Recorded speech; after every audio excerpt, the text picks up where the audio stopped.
srangsalo bolong ni shaktharmu bai Haste ni ek pe makina tangbata ni panda khumulu ni bubagra bibikram ni mangthong bus kang khlai jakha srangsalo bolong ni shaktharmu bai Haste ni ek pe makinam tangbata ni panda khumulu ni bubagra bibikram ni mangthong bus kang khlai jakha Haste ganangai srangsalo 6 lakh buphang kaijaknai hini sakha Hasteni Bolong mantri Mwchang Animesh Debbarma Pandau naruai motom ngai manjaka TTADC ni achukfang Mwchang Debbarma tai TTADC ni samung charifang adong okra Mwchang purno jamatia.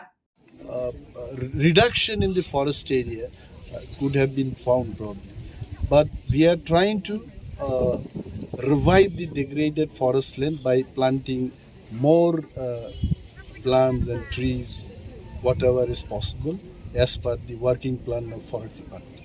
And last question is, sir, has Jumia's number come down? And moreover, you are aware that a large number of Mizorams, Riang are being settled here. So what are the steps taken so that they have some other corners for income also? See, these questions should have been asked to the Tribal Welfare Department or to the Honorable CM. But still, I am going to answer this.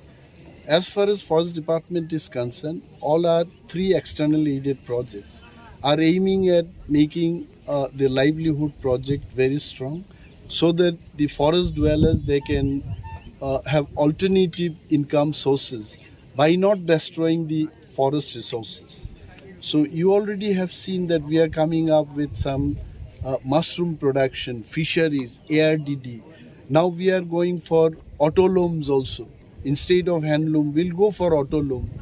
Solar energy is going to be used instead of using the trees for cooking in the forest areas. So several other things we are taking up, and that is why even the World Bank or JICA Authority or Indo-German Development Cooperation, the institutions are giving the money to implement all this project. Thank you, sir. Thank you.